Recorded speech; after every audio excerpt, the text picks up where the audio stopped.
Have I pronounced your name correctly? Yeah.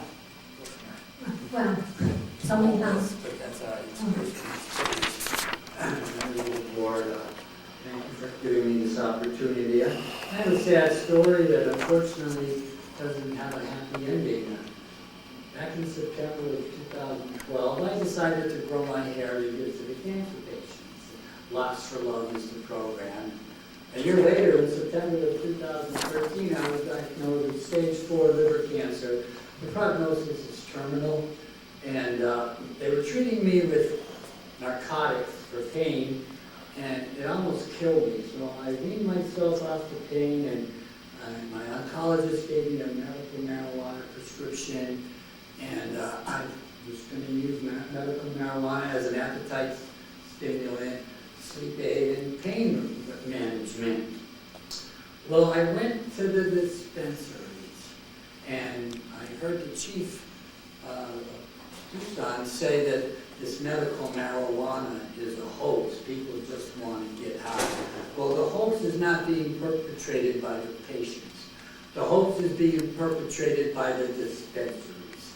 They have no organically grown product. They don't lay. I went into the first 3 places that I went into, they didn't even have a restroom for their patients. They call themselves patient consultants. They use chemically fertilized product. The edibles that they had weren't even labeled, which is the law. I said, what's in this? The girl said, THC. I said, well, what else? I'm on a cancer diet, which means I eat all organic food, everything from the earth, nothing processed, there's no GMOs, I juice, and I can't get my medicine without it being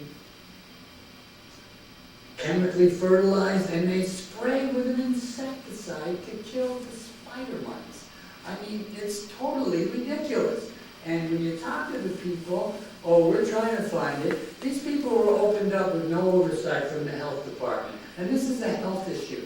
They opened up, they had no labeling of their edibles. I said, well, I need to know what's in it, because I can't eat it. There's certain things I don't put in my body because I'm trying to heal. I'm a patient. And I think when they told me I had to leave the building to use the restroom, it was totally cruel. I said, I drink 3/4 of a gallon to a gallon of distilled water every day, and if I sit here for 30 minutes, I'm in distress. And when I went, just yesterday, I went and said, do you have organically grown product? No. Okay, do you have organic edibles? No. They are all about the money. They buy from the cheapest grower who manages to use the most fertilizer, does the most spraying, gets the highest yield, and that's what they buy, because they're about the money. They're not about health. And I would like to ask you people to direct the county health department to monitor and regulate these things, because it's not fair that I go to a market and I got a choice between organic and non-organic, but when I go to the medical marijuana dispensary, I cannot ingest. I have to break the law to get medicine for me, and I'm a card carrier. I'm asking for help here. They didn't give me a lot of time, but I'll tell you what, it's been almost 5 months and I'm still here, and I look pretty good because of my diet. I am not going to risk that to ingest fertilizer, pesticide. Please help me out. Thank you. Thank you. Keith Von Harrigan.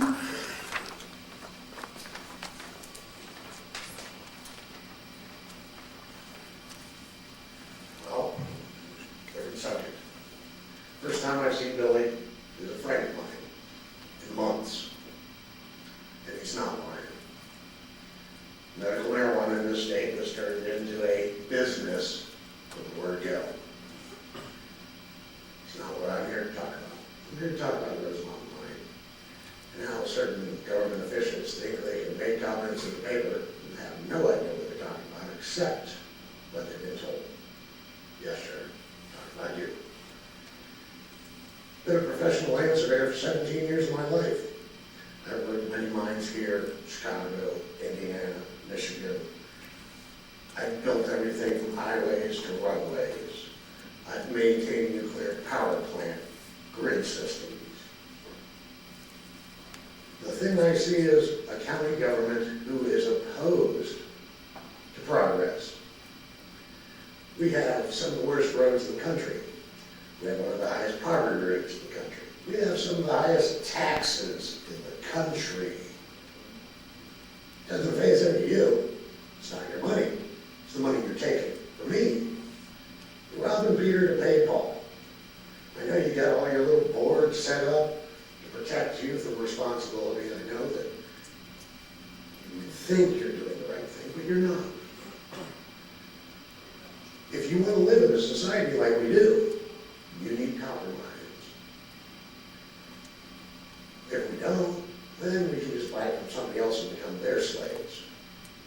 Because that's effectively what you do. You want to bring in more illegals and make them citizens? Really? The participation rate in our economy for your average citizen is at its lowest in 32 years.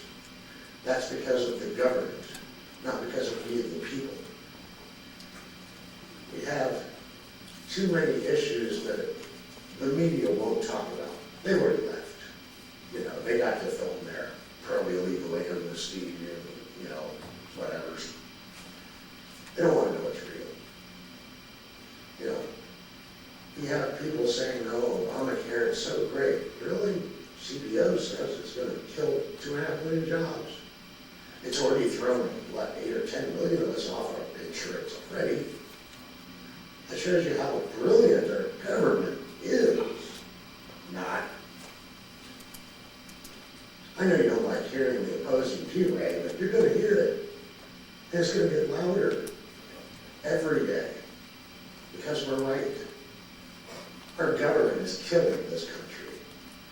And they read about it. We're not ready. We will survive. Have a nice day. Mary Murphy.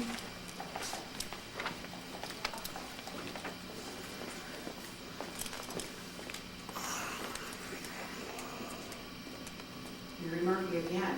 And my best friend down in Green Valley, she sees these things, I tell her to turn on Channel 12. And she says, you don't go out there to entertain these people. I'm like, I can't help myself. This is my nature. When I hear something that was kind of off script, when I hear about medical marijuana, I just thought I'd bring up the story again. I know I told Ray Carroll some time ago that I was hit by a drunken driver in 111 in Kedzie, right in our neighborhood. And that landed me in the hospital for 3 weeks. Little Company Community Hospital, where I was born. Were you born there as well? Yes. Come on, I knew you were. It was the only hospital. I figured written about because hospital down there, my family has funded, built, and staffed hospitals. So much in common. Well, my cousin, Sister Michael Murray, was probably in charge of the nuns that delivered you. God bless them. Yeah. But anyways, after that drunk driver hit me, and they got my left leg in traction, and my face was yet to be rebuilt. Wait a minute, I was in the hospital. No. I Are you was sure I wasn't there too? March 78. Possibly. Possibly, okay. Well, anyways, I gotta tell you what I was doing in my room since I